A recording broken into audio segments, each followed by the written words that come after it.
Friends, welcome back our YouTube channel पे on science.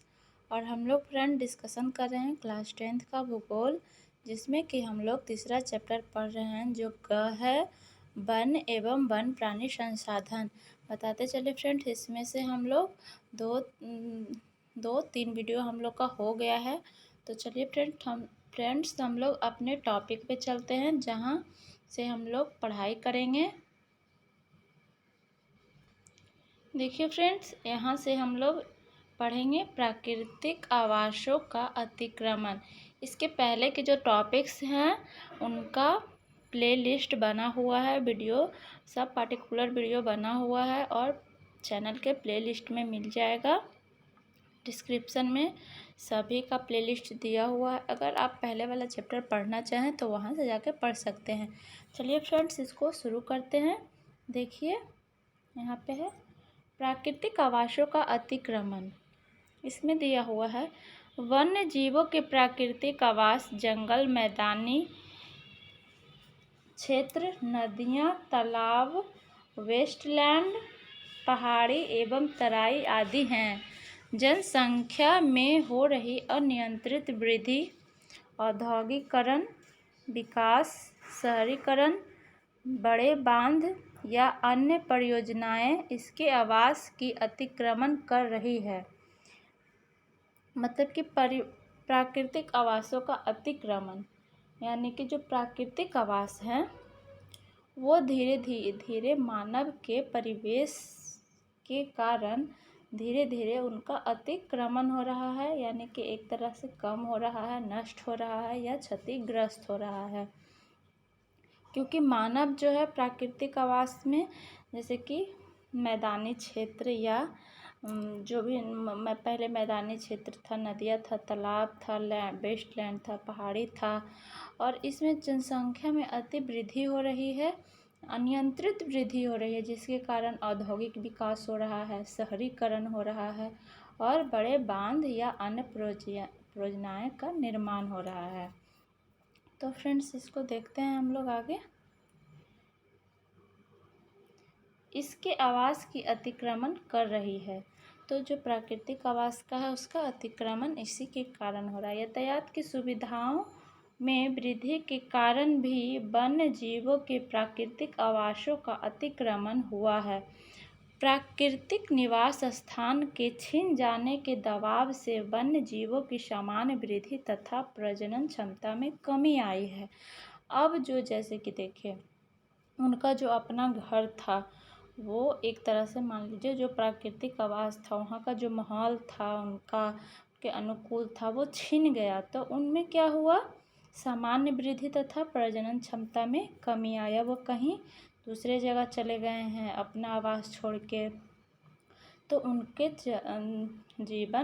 सामान्य जीवन में भी वहाँ पे असर पड़ा है, जिससे वृद्धि और प्रजनन क्षमता में कमी आई है। यहाँ देखिए फ्रेंड्स, हम लोग कॉलम में देख लेते हैं।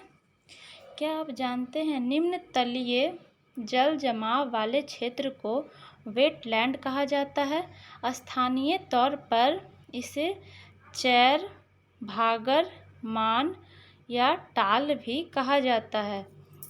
जैसे कि फ्रेंड देखिए, जो वेटलैंड यहाँ दिया हुआ है इसी का यहाँ पे बताया कि वेटलैंड मतलब क्या होता है। कोई जगह में देखिए फ्रेंड्स, यहाँ पर स्थानीय भाषा अलग अलग हो सकता है। इसे चैर भी बोलते हैं या भागर बोलते हैं, मान बोलते हैं या टाल भी बोलते हैं, जहाँ जो निचली ज़मीन है और जहाँ पर अधिकतर समय के लिए बरसात का पानी जमा हो जाता है। यहाँ देखते हैं फ्रेंड्स हम लोग प्रदूषण जनित समस्या। बढ़ते प्रदूषणों ने कई समस्याओं को जन्म दिया है। इनमें वन्य जीवों की संख्या में कमी के प्रमुख कारण पराबैंगनी किरणें, अम्ल वर्षा और हरितगृह प्रभाव हैं। इनके अतिरिक्त वायु, जल एवं मृदा प्रदूषण के कारण वन एवं वन्य जीवों का जीवन चक्र गंभीर रूप से प्रभावित हो रहा है। जीवन चक्र को पूर्ण किए बिना नए पौधे या जंतु का जन्म नहीं हो सकता। फलतः वास स्थान उपलब्ध रहने के बावजूद वन्य जीव धीरे धीरे विलुप्त हो रहे हैं। अब देखिए फ्रेंड्स, कहीं वास स्थान है, इनका प्राकृतिक स्थान है भी, तो क्या हो रहा है, प्रदूषण जनित समस्या इतना अनियंत्रित वृद्धि हो गया, औद्योगिकरण हो रहा है, शहरीकरण विकास हो रहा है, जिससे कि क्या हो रहा है, वातावरण में प्रदूषण बढ़ रहा है, जिसके कारण परावैंगनिक किरणें, ओजोन परत में क्षय हो गया है, उससे पृथ्वी पर परावैंगनिक किरणें आ रही हैं, अम्ल वर्षा हो रहा है, गृह प्रभाव ग्रीन हाउस इफेक्ट अभी काफ़ी चर्चित है। इसके अतिरिक्त भी वायु में प्रदूषण है, जल एवं मृदा प्रदूषण। अब देखिए फ्रेंड्स, जल कैसे प्रदूषित हो गया, नदियों का जल अब पहले जैसा शुद्ध नहीं रहा, उसमें नाला है, जो उद्योग हैं उनके कूड़े कचरे आते हैं। मृदा प्रदूषण में अब मृदा भी प्रदूषित हो रहा है, क्योंकि बहुत अब रासायनिक उर्वरक का उपयोग किया जा रहा है। इन सब कारणों से क्या हुआ है फ्रेंड्स, यहाँ पे वन एवं वन जीवों का जीवन चक्र गंभीर रूप से प्रभावित हो रहा है। जीवन चक्र को पूरा किए बिना नए पौधे या जंतु का जन्म नहीं हो सकता है। अब देखिए फ्रेंड्स, जो पौधा है वो अपना जीवन चक्र पूरा करेंगे तभी नए पौधे या जंतु का जन्म होगा। जैसा कि फ्रेंड्स, जैसे कि मनुष्य ही है या पौधा ही है, तो वो अपना जीवन चक्र लाइफ साइकिल जो है पूरा करेगा, उसके बाद ही एक कोई भी जीव हो, एक मैचुरेशन उसमें आएगा, परिपक्व होगा, उसके बाद ही वो नए संतति को जन्म देगा। तो वही लिखा हुआ है, जीवन चक्र को पूरा किए बिना नए पौधे या जंतु का जन्म नहीं हो सकता। फलतः वास स्थान उपलब्ध रहने के बावजूद भी वन्य जीव धीरे धीरे विलुप्त हो रहे हैं। अब देखिए फ्रेंड्स, वहाँ पे जो प्रदूषण का समस्या है उससे पौधे भी नष्ट हो रहे हैं और जंतु भी नष्ट हो रहे हैं। अपना जीवन पूरा किए बिना ही उनका क्षय हो गया, तो वे नए बच्चे और नए पौधे कहाँ से जन्म देंगे। देखिए फ्रेंड, तीसरा है आर्थिक लाभ। रंग बिजली तितलियों से लेकर मेढक पक्षियों और जंगली जानवरों, कछुआ, तोता एवं अन्य स्थानीय परिंदों का अवैध शिकार कर इन्हें बेचा जा रहा है। इसकी राष्ट्रीय और अंतर्राष्ट्रीय स्तर पर कालाबाजारी हो रहा है। चीन ऐसे वन्य जीवों के कालाबाजारी का मुख्य केंद्र है। अब आर्थिक लाभ के लिए फ्रेंड्स, जो रंग बिरंगी तितलियां हैं, मेढक है, पक्षियां हैं, जंगली जानवर है, कछुआ, तोता तो हम लोग भी देखते हैं कि घर घर में पाला जाता है, स्थानीय परिंदा, उनका अवैध शिकार कर इन्हें बेचा जा रहा है। और इसमें कौन है कालाबाजारी में, अंतर्राष्ट्रीय स्तर पर ऐसे चीन इसमें प्रमुख केंद्र बना हुआ है, जो कि बहुत बड़ा समस्या का विषय है। देखिए फ्रेंड्स, आगे है आर्थिक लाभ के लिए योजनाबद्ध तरीके से खास प्रजातियों के पेड़ पौधे एवं जीव जंतुओं को स्थानीय, क्षेत्रीय या राज्य स्तर पर दोहित किए जाने से कई प्रजातियां संकटग्रस्त हो गई है। निरंतर शिकार भी वन्य जीवों के लिए एक बड़ी चुनौती है। वर्तमान में यह एक वैश्विक मुद्दा के रूप में एक बड़े चिंतन का विषय बना है। इसे अब सामाजिक, सांस्कृतिक, नैतिक, आर्थिक तथा धार्मिक स्तर पर स्वीकारा गया है। यही नहीं, साहित्यविदों, कवियों एवं कलाकारों में इनकी चेतना के लिए अपनी रचनाओं में प्रमुख रूप से स्थान दिया है। भारत ने तो आदिकाल से वन एवं वन प्राणियों के महत्व को स्वीकारा है। प्रत्येक धार्मिक कृतियों में तथा विभिन्न पौराणिक एवं कर्मकांड साहित्य में वनों और प्राणियों को महत्व दिया गया है। ग्रामीण लोग कई धार्मिक अनुष्ठानों में 100 से अधिक पौधों की प्रजातियां का प्रयोग करते हैं और इन पौधे को अपने खेतों में उगाते हैं। भारत में शासकों ने भी प्राकृतिक संरक्षण पर बल दिया है। ईसा पूर्व 3री शताब्दी में सम्राट अशोक ने इस ओर ध्यान आकृष्ट किया था। शायद यह विश्व का पहला ऐतिहासिक साक्ष्य है कि अशोक ने प्रकृति के महत्व को स्वीकारते हुए वन्य जीव जंतुओं के शिकार पर अंकुश और संबंधित संरक्षण के नियम को अपने शिलालेखों में अंकित कराया।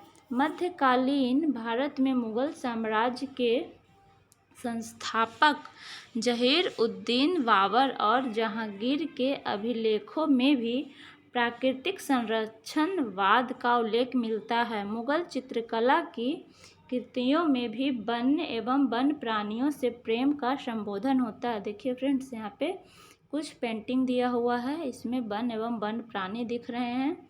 यहाँ पे देखिए फ्रेंड्स, खूबसूरत सा पेंटिंग दिया हुआ है। पीछे देखिए,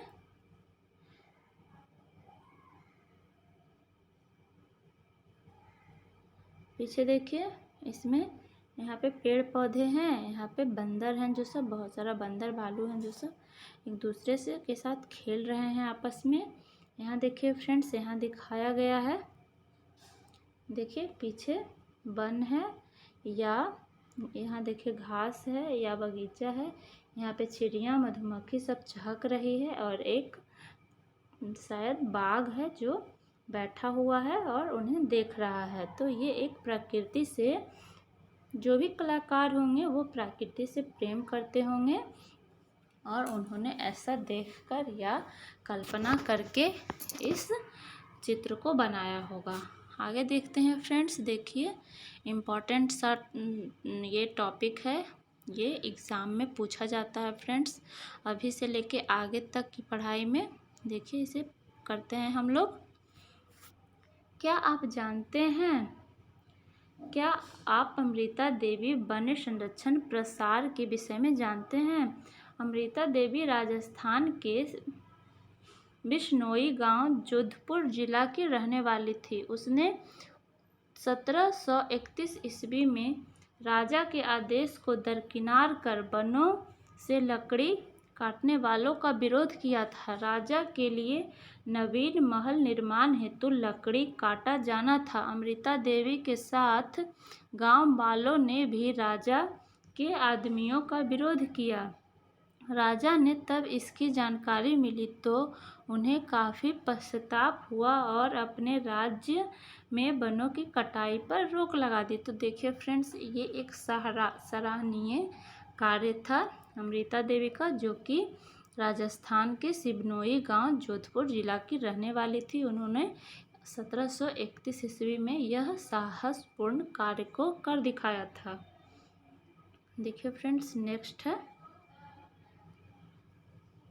वर्तमान समय में वन एवं वन जीवों का संरक्षण के लिए राष्ट्रीय एवं अंतर्राष्ट्रीय स्तर पर कई कार्यक्रम चलाए जा रहे हैं। भारत की संकट वन पादप प्रजातियों की सूची बनाने का काम सर्वप्रथम 1970 में वाटेनिगल सर्वे ऑफ इंडियन BSI तथा वन अनुसंधान संस्थान FIR देहरादून द्वारा संयुक्त रूप से किया गया। उन्होंने सूची बनाई, उसे रेड डाटा बुक का नाम दिया। इसी क्रम में असाधारण पौधे रेयर प्लांट्स के लिए ग्रीन बुक तैयार किया गया है। अब देखिए फ्रेंड्स, ये बड़ा इम्पोर्टेंट है, रेड डाटा बुक। आप कोई भी चीज़ का तैयारी कर लीजिए, अभी से लेके रेलवे, बैंकिंग, टीचर, कुछ का भी, इससे एक क्वेश्चन तो पक्का मान लीजिए रेड डाटा बुक से रहता ही रहता है। तो फ्रेंड्स, इसको ध्यान से हम लोग पढ़ते हैं और इसको समझते हैं। इसको पढ़ने के बाद भी अगर ठीक से समझेंगे नहीं तो इससे ऑब्जेक्टिव मिस हो जाता है, यानी कि गलत हो जाता है और वो निगेटिव मार्क देके चला जाएगा। तो इसको समझिए फ्रेंड्स, रेड डाटा बुक क्या है। इसमें सामान्यतः प्रजातियों के विलुप्त होने के खतरे से अवगत किया जाता है, मतलब अनुमान लगाया जाता है। इस बुक में रिकॉर्ड रहता है कि कौन सी प्रजाति जो है मतलब कि विलुप्त होने के कगार पर है। तो ये बुक जो है आपको अवगत कराएगा। इसमें वैसा पौधा का सूची रहता है। संकटग्रस्त प्रजातियां वर्तमान रूप से चिन्हित होते हैं और बुक में जो संकटग्रस्त प्रजातियां मतलब वो पौधे की संख्या कम हो रही है उनको चिन्हित किया गया है। विश्व स्तर पर संकटग्रस्त प्रजातियों की एक तुलना तुलना तुलना तुलना एक मिनट तुलनात्मक स्थिति के प्रति चेतावनी देती है। स्थानीय स्तर पर संकटग्रस्त प्रजातियों की पहचान एवं उनके संरक्षण से संबंधित कार्यक्रम को प्रोत्साहन देना, ये सब रेड डाटा बुक के अंतर्गत आता है।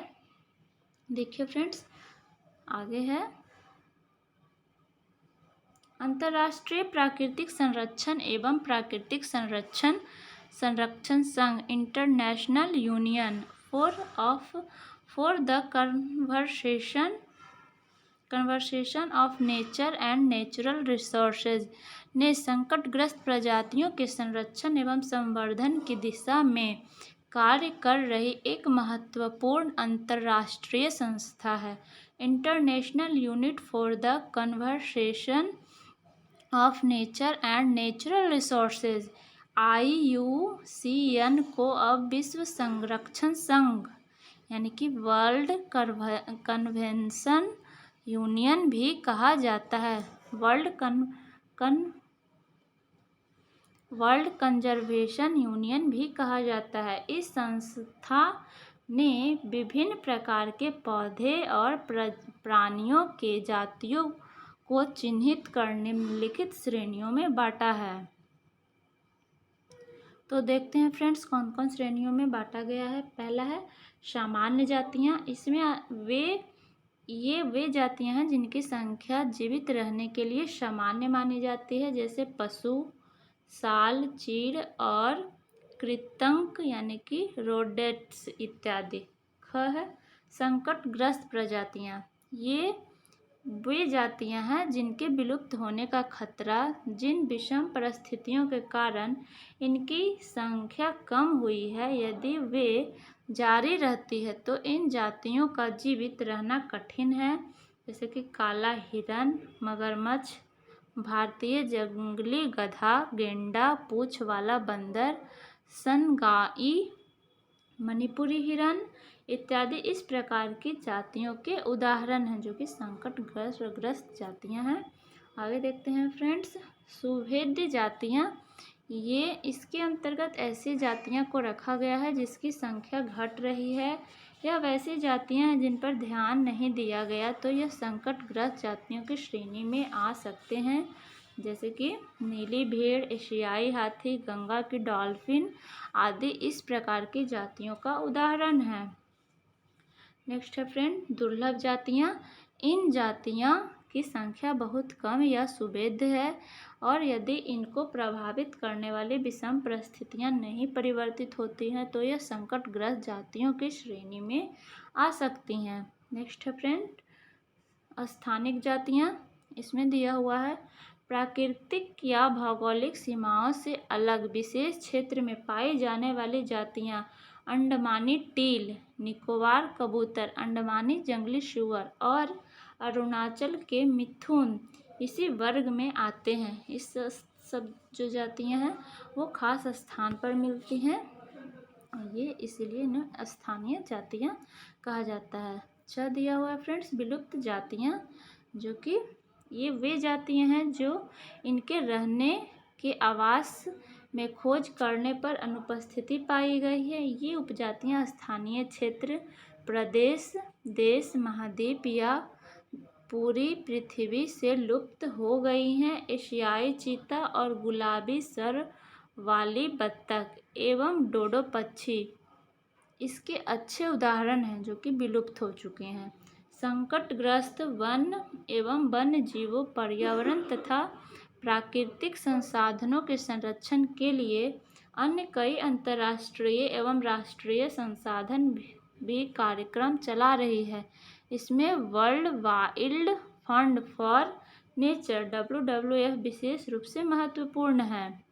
नेक्स्ट है फ्रेंड भारत में वन एवं पर्यावरण मंत्रालय ministry of forest and environment द्वारा वन एवं वन्य जीवों के संरक्षण के अनेक कार्यक्रम चलाए जा रहे हैं। वन्य जीवों को उनके प्राकृतिक आवास में संरक्षित करने का प्रयास सफल हो रहा है। इसे इन सिटू प्रयास कहते हैं। ये फ्रेंड्स 12th में हम लोग को डिटेल से पढ़ना है इन सिटू एक्स सिटू, जो कि हम लोग 12th में का वीडियो में अपलोड करेंगे। मतलब वो जो चैप्टर मैं पढ़ाऊँगी तो अपलोड करूँगी, और बहुत अच्छे तरीके से पढ़ना, और काफ़ी इंटरेस्टिंग है, मज़ा आएगा। और ये चैप्टर जो है बायोलॉजी से रिलेटेड है, उस वहाँ पे बायोलॉजी सब्जेक्ट में पढ़ने के लिए मिलेगा। चलिए फ्रेंड्स आगे पढ़ते हैं। इन सिटू प्रयास कहते हैं इसके अंतर्गत विस्तृत भूखंड को संरक्षित क्षेत्र घोषित किया जाता है। इसी प्रकार इन्हें संकट से बचाने के लिए कृत्रिम आवासीय संरक्षण का विकास किया जाता है। इसे एक्स सिटू कहते हैं। एक्स सिटू के प्रयास से जिन प्रजातियों के विलुप्त होने का खतरा है उन्हें संग्रहित किया जाता है। वन प्राणियों के संरक्षण के लिए संरक्षित क्षेत्र में राष्ट्रीय उद्यान, विहार या अभयारण्य तथा जैव मंडल सम्मिलित हैं। देखते हैं फ्रेंड्स, ये जो राष्ट्रीय उद्यान है और विहार या अभयारण्य, ये सब फ्रेंड्स हम लोग अगले नेक्स्ट वीडियो में पढ़ेंगे। आज का वीडियो फ्रेंड्स हम लोग यहीं रहते हैं। वीडियो पसंद आए तो वीडियो को लाइक ज़रूर करें। अपने दोस्तों के साथ ये जो NCERT का बुक है, ये जो डिस्कशन किया हुआ है, जो क्लास 10th में है, उनसे ज़रूर शेयर करें। और चैनल पे अगर नए हैं तो चैनल को सब्सक्राइब करें। अगर वीडियो के बारे में कुछ कहना है तो नीचे कमेंट सेक्शन में कमेंट ज़रूर करें। मिलते हैं एक अच्छे से नए वीडियो में, इस चैप्टर के आगे वाले वीडियो में। तो थैंक्स फॉर वॉचिंग।